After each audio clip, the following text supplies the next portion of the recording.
Talent online current affairs ക്ലാസ്സിലേക്ക് സ്വാഗതം.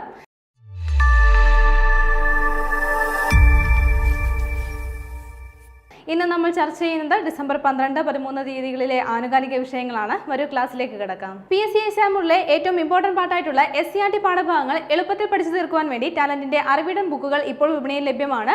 അപ്പോൾ എക്സാമിന് വേണ്ടി പഠിക്കുന്നവർ ഈ ഒരു ബുക്ക് ഉടൻ തന്നെ സ്വന്തമാക്കുക. സയൻസും സോഷ്യൽ സയൻസുമായിട്ടാണ് ഈ ബുക്കുകൾ നിങ്ങൾക്ക് ലഭ്യമാവുന്നത്. ഉടൻ തന്നെ വരാൻ പോകുന്ന ബെക്കോ LDC എക്സാമിന് വേണ്ടി പ്രിപ്പയർ ചെയ്യുന്നവർക്കായി ടാലന്റിന്റെ ഓൺലൈൻ ഓഫ്ലൈൻ ബാച്ചുകൾ ആരംഭിച്ചിട്ടുണ്ട്. അപ്പോൾ ഈ ഒരു ക്ലാസ്സുകളുമായി ബന്ധപ്പെട്ട കൂടുതൽ വിവരങ്ങൾക്ക് സ്ക്രീനിൽ കാണുന്ന നമ്പറുമായി കോൺടാക്ട് ചെയ്യുക. PSC എക്സാമുകളിലെ കറണ്ട് അഫയേഴ്സ് മേഖലയിൽ നിന്നുള്ള 10 മാർക്കിൽ ഏറ്റവും കൂടുതൽ മാർക്കുകൾ സ്കോർ ചെയ്യുവാൻ നമ്മുടെ ഡെയിലി കറണ്ട് അഫയേഴ്സ് ക്ലാസുകൾ അടിസ്ഥാനമാക്കി തയ്യാറാക്കിയിട്ടുള്ള കറണ്ട് അഫയേഴ്സ് ബുക്ക് ഇപ്പോൾ വിപണിയിൽ ലഭ്യമാണ്. അപ്പോൾ ടാലന്റിന്റെ ഒഫീഷ്യൽ വെബ്സൈറ്റ് വഴിയോ ആമസോൺ ഫ്ലിപ്കാർട്ട് വഴിയോ അല്ലെങ്കിൽ നിങ്ങളുടെ അടുത്തുള്ള ബുക്ക് സ്റ്റോറുകൾ വഴിയോ ടാലന്റിന്റെ ബുക്കുകൾ നിങ്ങൾക്ക് സ്വന്തമാക്കാൻ കഴിയുന്നതാണ്. അപ്പോൾ ഉടൻ തന്നെ റാങ്ക് ഫയലുകളും അതേപോലെ കറണ്ട് അഫയേഴ്സ് ബുക്കും സ്വന്തമാക്കി നല്ല രീതിയിൽ പഠിച്ചു തുടങ്ങുക. ഇന്ന് നമ്മൾ ആദ്യം ചർച്ച ചെയ്യുന്നത് ഒരു അവാർഡാണ്. അപ്പോൾ നോക്കാം, time CEO of the year ആയി 2025 തിരഞ്ഞെടുക്കപ്പെട്ടത് ആരെന്നാണ് നമ്മൾ നോക്കുന്നത്. ഓർത്തു വെക്കാം, നീൽ മോഹൻ ആണ്. ആരാണ്? നീൽ മോഹൻ ആണ് ഈ ഒരു അവാർഡിന് വേണ്ടിയിട്ട് തിരഞ്ഞെടുക്കപ്പെട്ടിട്ടുള്ളത്. അപ്പോൾ എന്താണെന്ന് ഓർത്തു വെക്കുക, ടൈമിന്റെ എന്താണ് CEO ഓഫ് ദി ഇയർ ആയിട്ടാണ് അദ്ദേഹം തിരഞ്ഞെടുക്കപ്പെട്ടത്. അപ്പോൾ 2025 വർഷത്തെ പുരസ്കാരമാണ്. അപ്പോൾ ഈ ഒരു അവാർഡിന് വേണ്ടി തിരഞ്ഞെടുക്കപ്പെട്ടത് ആരാണെന്ന് നമ്മൾ പറഞ്ഞു, നീൽ മോഹൻ ആണ്. അദ്ദേഹം ഒരു ഇന്ത്യൻ വംശജനാണ് എന്നുള്ള കാര്യം പ്രത്യേകം നോട്ട് ചെയ്യുക. ഇനി നമ്മൾ പറഞ്ഞു CEO ഓഫ് ദി ഇയർ ആയിട്ടാണ് അദ്ദേഹം തിരഞ്ഞെടുക്കപ്പെട്ടത്.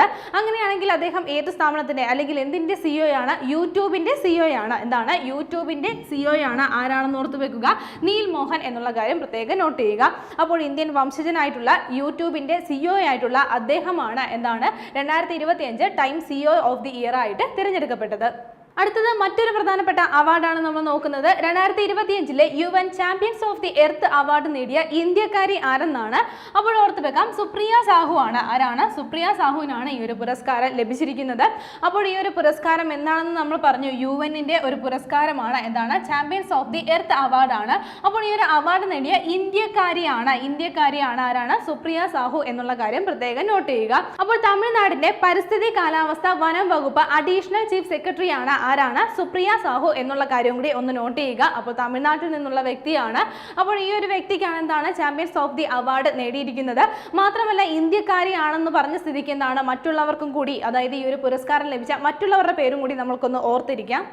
മറിയം ഇസോഫോ, മാൻഫ്രെഡി കാറ്റഗിറോൺ, അതേപോലെ കാലാവസ്ഥാ വ്യതിയാനങ്ങൾക്കെതിരെ പോരാടുന്ന പസഫിക് ദ്വീപ് മേഖലയിലെ വിദ്യാർത്ഥികൾ എന്നിവർക്കും ഇമാസോൺ എന്നുള്ള ഒരു സ്ഥാപനത്തിനുമാണ് 2025 എന്താണ് ഈ ഒരു പുരസ്കാരം ലഭിച്ചിരിക്കുന്നത്.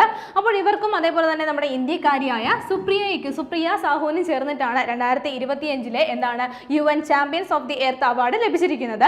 നമുക്ക് ഈ പുരസ്കാരം നമ്മൾ എല്ലാ വർഷവും ഡിസ്കസ് ചെയ്യുന്നതാണ്. എന്താണ് ഈ ഒരു കാലാവസ്ഥാ മേഖലയിലെ സംരക്ഷണവുമായി ബന്ധപ്പെട്ട് നൽകുന്ന ഒരു പുരസ്കാരമാണ്, UNന്റെ ഒരു പുരസ്കാരമാണിത്. അപ്പോൾ 2025 ഈ ഒരു പുരസ്കാരം ലഭിച്ചിരിക്കുന്ന ഇന്ത്യക്കാരിയും അതേപോലെ മറ്റുള്ളവരും ആരൊക്കെയാണെന്ന് പ്രത്യേകം നോട്ട് ചെയ്യുക. അടുത്തത് നമ്മൾ നോക്കുന്ന പോയിന്റ് ഇതാണ്, പെറ്റ ഇന്ത്യയുടെ 2025 പേഴ്സൺ ഓഫ് ദി ഇയർ ആയി തിരഞ്ഞെടുക്കപ്പെട്ടത് ആരെന്നാണ്. അപ്പോൾ ഓർത്തു വെക്കാം, രവീണ ടണ്ടൻ ആണ്. ആരാണ്? രവീണ ടണ്ടൻ ആണ് ഈ ഒരു പുരസ്കാരത്തിന് വേണ്ടിയിട്ട് തിരഞ്ഞെടുക്കപ്പെട്ടിട്ടുള്ളത്. എന്താണ്? പെറ്റ ഇന്ത്യയുടെ 2025 വർഷത്തെയാണ് 2025 പേഴ്സൺ ഓഫ് ദി ഇയർ ആയിട്ടാണ് ഈ ഒരു നടി തിരഞ്ഞെടുക്കപ്പെട്ടിട്ടുള്ളത്. ഇനി എന്താണ് പെറ്റയുടെ പൂർണ്ണരൂപം എന്നുള്ള കാര്യം കൂടി നമുക്കൊന്ന് ഓർത്തു വെക്കാം. People for the ethical treatment of animals എന്നുള്ളതാണ് ഇതാണ് പെറ്റയുടെ പൂർണ്ണരൂപം. അപ്പോൾ പെറ്റ ഇന്ത്യയുടെ എന്താണ് 2025 പേഴ്സൺ ഓഫ് ദി ഇയർ ആയിട്ട് തിരഞ്ഞെടുക്കപ്പെട്ട നടി ആരാണ് അല്ലെങ്കിൽ വ്യക്തി ആരാണെന്ന് ഓർത്തു വെക്കുക, രവീണ ടണ്ടൻ ആണ്. ഇനി നമ്മൾ നോക്കുന്ന പോയിന്റ് ഇതാണ്, ഇന്ത്യയിലെ ആദ്യത്തെ തദ്ദേശീയ ഹൈഡ്രജൻ ഇന്ധന സെൽ പാസഞ്ചർ വെസൽ വാണിജ്യ സേവനം ആരംഭിച്ചത് എവിടെയെന്നാണ്. അപ്പോൾ നമുക്ക് അറിയാവുന്ന ഒരു പോയിന്റ് തന്നെയാണ്, വാരണാസിയിലാണ്. എവിടെയാണ്? വാരണാസിയിലാണ്. അപ്പോൾ 2024 ഒക്കെ ആയിട്ട് നമ്മൾ ഈ ഒരു പോയിന്റ് ചർച്ച ചെയ്തിട്ടുള്ളതാണ്. ഇതിന് വേണ്ടിയിട്ടുള്ള ബോട്ട് തയ്യാറാക്കിയത് ആരാണെന്ന് നമുക്കറിയാം. അതിന് വേണ്ടിയിട്ടുള്ള ഈ ഒരു വെസൽ തയ്യാറാക്കിയത് കൊച്ചിൻ ഷിപ്പ്യാർഡാണ്. അപ്പോൾ അത് രാജ്യത്തിന് സമർപ്പിച്ച കാര്യമൊക്കെ നമ്മൾ 2024 കറണ്ട് അഫയേഴ്സിൽ ഡിസ്കസ് ചെയ്തിട്ടുള്ളതാണ്. ഇതിന്റെ വാണിജ്യ അടിസ്ഥാനത്തിലുള്ള അല്ലെങ്കിൽ വാണിജ്യ സേവന പ്രവർത്തനം എന്താണ് ആരംഭിച്ചിരിക്കുകയാണ്. പ്രവർത്തനം ആരംഭിച്ചത് എവിടെയാണ്? വാരണാസിയിലാണ്. അപ്പോൾ ഇത്തരത്തിലൊരു ബോട്ട്, അതായത് ഒരു ഹൈഡ്രജൻ ഇന്ധന സെൽ പാസഞ്ചർ വരുന്നത് എവിടെയാണെന്ന് നമ്മൾ പഠിച്ചിട്ടുണ്ടായിരുന്നു, വാരണാസിയിൽ വരുമെന്നുള്ള കാര്യം. അപ്പോൾ അതിന്റെ പ്രവർത്തനം ആരംഭിച്ചിരിക്കുകയാണ്. ഇനി ഇത് ഫ്ലാഗ് ഓഫ് ചെയ്തത് ആരാണെന്ന് കൂടി ഓർത്തു വെക്കുക, കേന്ദ്ര തുറമുഖ ജലപാത മന്ത്രിയായിട്ടുള്ള സർബാനന്ദ സോനോവാളാണ് ഈ ഒരു പാസഞ്ചർ എന്താണ് ഫ്ലാഗ് ഓഫ് ചെയ്തിരിക്കുന്നത്. അപ്പോൾ ഇതിന്റെ പ്രവർത്തനം ആരംഭിച്ചത് എവിടെയാണ്? വാരണാസിയിലാണ്. ഇനി ഒരു പദ്ധതിയുമായി ബന്ധപ്പെട്ട പോയിന്റ് ആണ് നമ്മൾ ചർച്ച ചെയ്യുന്നത്. പദ്ധതി ഇതാണ്, ഭൂമി സുധാർ സംവാദ്. എന്താണ് ഭൂമി സുധാർ സംവാദ് എന്നുള്ള പദ്ധതിയാണ്. അപ്പോൾ ഈ ഒരു പദ്ധതി ആരംഭിക്കുന്ന സംസ്ഥാനം ഏതാണെന്ന് ഓർത്തു വെക്കുക, ബീഹാർ ആണ്. ഏത് സംസ്ഥാനമാണ്? ബീഹാർ ആണ് ഈ ഒരു പദ്ധതി ആരംഭിക്കുന്നത്. ഇനി എന്തിനു വേണ്ടിയിട്ടുള്ള പദ്ധതിയാണ് ഭൂമി സുധാർ സംവാദ് എന്നുള്ളത് ആ ഒരു പേരിൽ നിന്ന് തന്നെ നമുക്ക് കണക്ട് ചെയ്ത് വെക്കാൻ സാധിക്കുന്നതാണ്. എന്താണ്? ഭൂമിയുമായി ബന്ധപ്പെട്ടിട്ടുള്ളതാണ്. അതായത് വസ്തുക്കളുണ്ടല്ലോ, നമ്മുടെ ഭൂമിയുമായി ബന്ധപ്പെട്ടിട്ടുള്ള, സ്ഥലവുമായി ബന്ധപ്പെട്ടിട്ടുള്ള ഒരു പദ്ധതിയാണിത്. അപ്പോൾ നമ്മുടെ ഭൂമി അല്ലെങ്കിൽ വസ്തുവുമായി ബന്ധപ്പെട്ടിട്ടുള്ള തർക്കങ്ങൾ പരിഹരിക്കുന്നതിനും അവയുടെ രേഖകളൊക്കെ എന്താണ് അപ്ഡേറ്റ് ചെയ്യുന്നതിനും വേണ്ടിയിട്ടാണ് ഇങ്ങനെ ഒരു പദ്ധതി ഒരുക്കുന്നത്. അപ്പോൾ ഈ ഒരു പദ്ധതി ആരംഭിക്കുന്ന സംസ്ഥാനം ഏതാണെന്ന് നമ്മൾ പറഞ്ഞു, ബീഹാർ ആണ്. പദ്ധതിയുടെ പേരെന്താണ്? ഭൂമി സുധാർ സംവാദ് എന്നാണ് പദ്ധതിക്ക് നൽകിയിരിക്കുന്ന പേര്. ഇനി ഒരു പ്രമേയമാണ് നമ്മൾ ചർച്ച ചെയ്യുന്നത്. 2025 അന്താരാഷ്ട്ര പർവ്വത ദിനത്തിന്റെ പ്രമേയം എന്തെന്ന് നമുക്ക് നോക്കാം. Glaciers matter for water, food and livelihood in mountains and beyond എന്നുള്ളതാണ് 2025 ഏത് ദിവസത്തെയാണ്? അന്താരാഷ്ട്ര പർവ്വത ദിനം, അതായത് ഇന്റർനാഷണൽ മൗണ്ടൻ ഡേയുടെ എന്താണ് പ്രമേയം എന്ന് പറയുന്നത്. ഈ ഒരു ദിവസം നമ്മൾ ആചരിക്കുന്നതെന്നാണ് എല്ലാ വർഷവും ഡിസംബർ 11-നാണ്. എന്താണ് അന്താരാഷ്ട്ര പർവ്വത ദിനമായിട്ട് നമ്മൾ ആചരിക്കുന്നത്. അപ്പോൾ 2025 ഈ ഒരു പ്രമേയം പ്രത്യേകം നോട്ട് ചെയ്യുക. കാരണം എന്താണ്? ഇതിലൊരു ഗ്ലേസിയർ എന്നുള്ള വേർഡ് വന്നിട്ടുണ്ട്.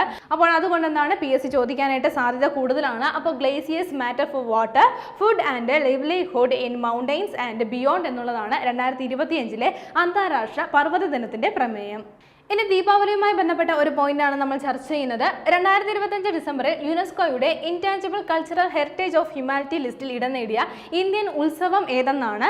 അപ്പോൾ ഈ ഒരു ഇന്ത്യൻ ഫെസ്റ്റിവൽ ഏതാണെന്ന് ഓർത്തു വെക്കുക, ദീപാവലിയാണ്. ദീപാവലിയാണ് ഈ ഒരു ലിസ്റ്റിൽ ഇടം നേടിയിരിക്കുന്നത്. യുനെസ്കോയുടെ ഒരു ലിസ്റ്റ് ആണെന്ന് നമ്മൾ പറഞ്ഞു, intangible cultural heritage of humanity list ആണ്. അപ്പോൾ ഈ ഒരു ലിസ്റ്റിൽ ഇടം നേടിയിരിക്കുന്ന ഇന്ത്യൻ ഫെസ്റ്റിവൽ ഏതാണ്? ദീപാവലിയാണ്. ഫെസ്റ്റിവൽ ഓഫ് ലൈറ്റ്സ് അല്ലെങ്കിൽ എന്താണ് ദീപങ്ങളുടെ ഉത്സവം എന്നൊക്കെ അറിയപ്പെടുന്നത് ദീപാവലിയാണ്. അപ്പോൾ പ്രത്യേകം നോട്ട് ചെയ്യുക, 2025 ഡിസംബറിലാണെന്നുള്ള കാര്യം ഓർത്തു വെക്കുക. 2025 ഡിസംബറിലാണ് എന്താണ് ദീപാവലി ഈ ഒരു ലിസ്റ്റിൽ ഇടം നേടിയിരിക്കുന്നത്. ഇനി നമ്മൾ നേരത്തെ പറഞ്ഞിട്ടുണ്ടായിരുന്നു 2023 എന്താണ്? 2023 ഗർബ, 2023 ഗുജറാത്തിലെ ഗർബ എന്നുള്ള നൃത്തം എന്താണ് ഈ ഒരു ലിസ്റ്റിൽ ഇടം നേടിയ കാര്യം നമ്മൾ ചർച്ച ചെയ്തതാണ്. അത് PSCക്ക് ചോദിച്ചിട്ടുള്ളതാണ്. അതേപോലെ തന്നെ കൊൽക്കത്തയുടെ എന്താണ് ദുർഗാ പൂജ 2021 എന്താണ് കൊൽക്കത്തയിലെ ദുർഗാ പൂജ ഈ ഒരു ലിസ്റ്റിൽ ഇടം നേടിയിട്ടുണ്ടായിരുന്നു. ഇനി PSC നിരവധി തവണ ചോദിച്ചിട്ടുള്ളതും വളരെ ഇമ്പോർട്ടൻ്റ് ആയിട്ടുള്ള മറ്റൊരു 2 ഐറ്റങ്ങൾ കൂടിയുണ്ട്. അതേതൊക്കെയാണ്? നമ്മുടെ കേരളത്തിൽ നിന്നുള്ള ഐറ്റം, അതായത് നമ്മുടെ മുടിയേറ്റ് ഏത് വർഷമാണ് ലിസ്റ്റിൽ ഇടം നേടിയത്? മുടിയേറ്റ് ഏത് വർഷമാണെന്ന് ഓർത്തു വെക്കുക, 2010 എന്താണ് ഈ ഒരു ലിസ്റ്റിൽ കേരളത്തിൽ നിന്നുള്ള എന്താണ് മുടിയേറ്റ് എന്നുള്ള ഈ ഒരു കല എന്താണ് ഈ ഒരു ലിസ്റ്റിൽ ഉൾപ്പെട്ടത്. അതേപോലെ തന്നെ 2008 കൂടിയാട്ടം, 2008 എന്താണ് കൂടിയാട്ടം ഈ ഒരു ലിസ്റ്റിൽ ഉൾപ്പെട്ടിട്ടുണ്ടായിരുന്നു. അപ്പോൾ അത് വളരെ ഇമ്പോർട്ടൻ്റ് ആണ്. PSC നിരവധി തവണ, എത്രയോ തവണ ചോദിച്ചിട്ടുള്ള ക്വസ്റ്റ്യൻ ആണ്. അപ്പോൾ മുടിയേറ്റ് 2010 അതേപോലെ കൂടിയാട്ടം 2008. ഇനി നമ്മൾ പറഞ്ഞു ഗർഭ എന്താണ്? ഗർഭയും PSC ചോദിച്ചിട്ടുള്ളതാണ്. 2023 ലിസ്റ്റിൽ ഉൾപ്പെട്ടത്.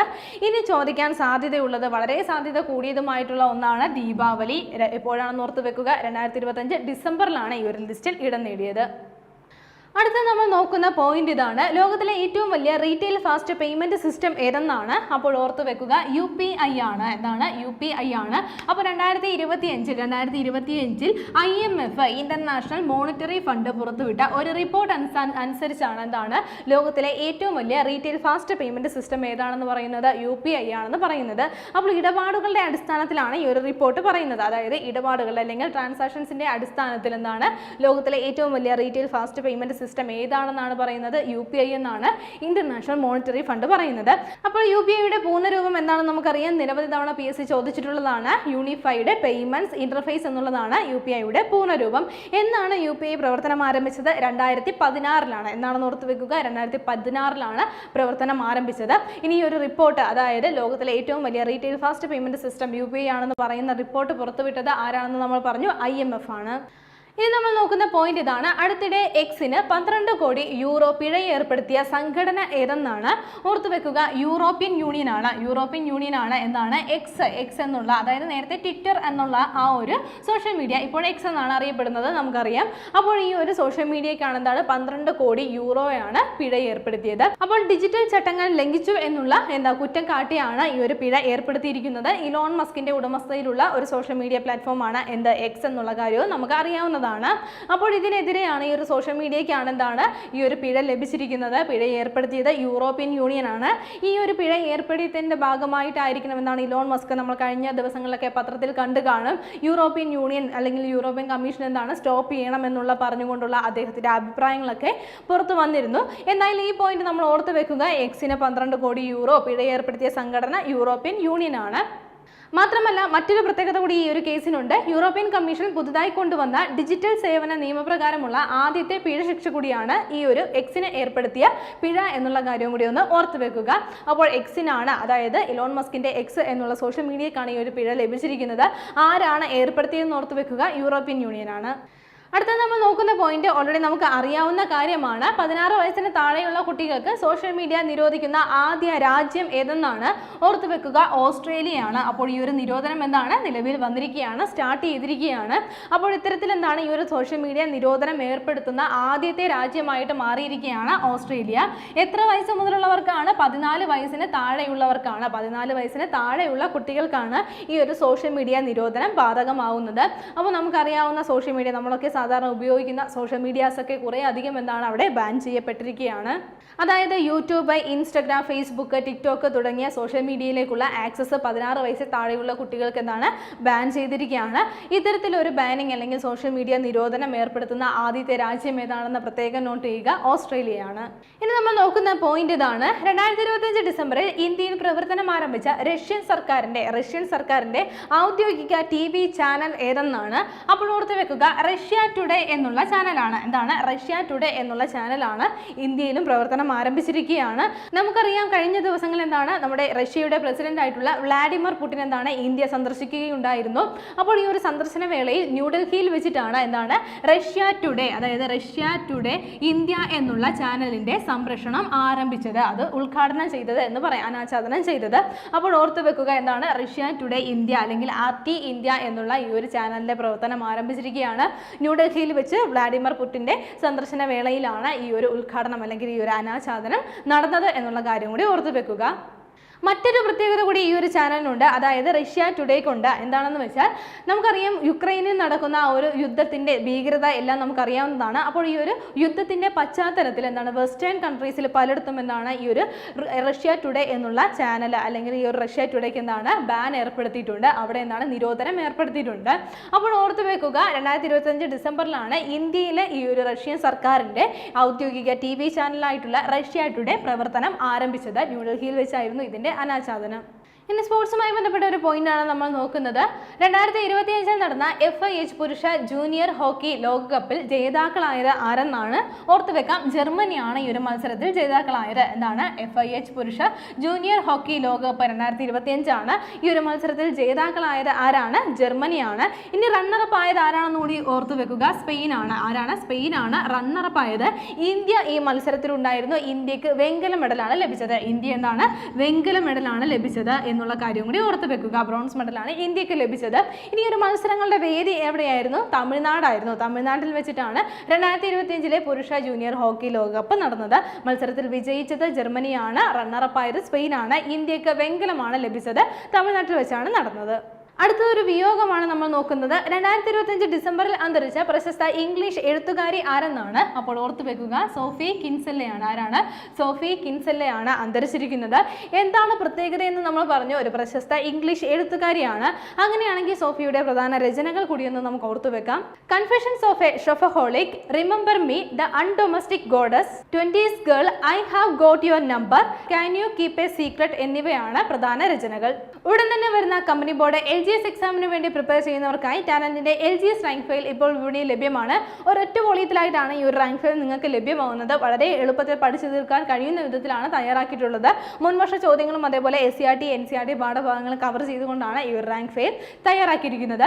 ഉടൻ തന്നെ റാങ്ക് ഫയലുകൾ സ്വന്തമാക്കുക, നല്ല രീതിയിൽ പഠിച്ച് ഉയർന്ന റാങ്കുകൾ നേടുക. ഇന്ന് നമ്മൾ ചർച്ച ചെയ്ത പോയിന്റുകൾ ഒന്നുകൂടി നോക്കാം. ആദ്യം നമ്മൾ ചർച്ച ചെയ്ത പോയിന്റ് ഇതായിരുന്നു. Time CEO of the year ആയി 2025 തിരഞ്ഞെടുക്കപ്പെട്ടതാരാണ്? നീൽ മോഹൻ ആണ്. അദ്ദേഹം യൂട്യൂബിന്റെ CEO ആണ്, അതേപോലെ ഒരു ഇന്ത്യൻ വംശജനാണ്.